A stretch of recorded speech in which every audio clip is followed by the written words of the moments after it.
जय जय साईं राम। सर्वप्रथम मैं श्रद्धा के साथ श्री साईं बाबा के चरणों में प्रणाम करती हूँ। ओम साईं राम। श्री साईं सच्चरित्र अध्याय 34। ईरानी कन्या।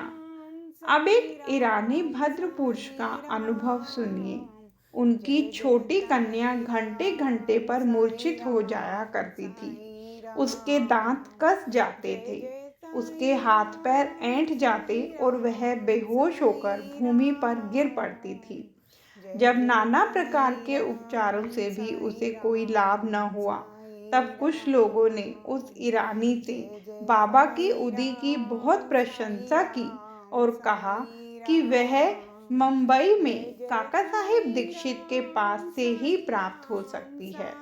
तब ईरानी महाशय ने वहां से उदी लाकर जल में घोलकर अपनी बेटी को पिलाई। प्रारंभ में जो दौरे 1 घंटे के अंतर से आया करते थे, बाद में वे 7 घंटे के अंतर से आए और कुछ दिनों के पश्चात तो वह पूर्ण स्वस्थ हो गई।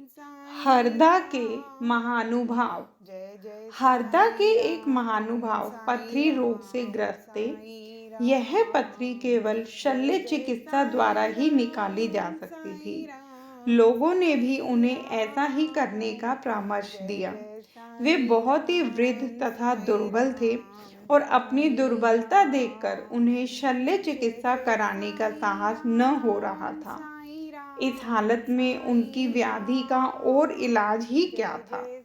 इसी समय नगर के इनामदार भी वहां आए हुए थे, जो बाबा के परम भक्त थे तथा उनके पास उदी भी थी।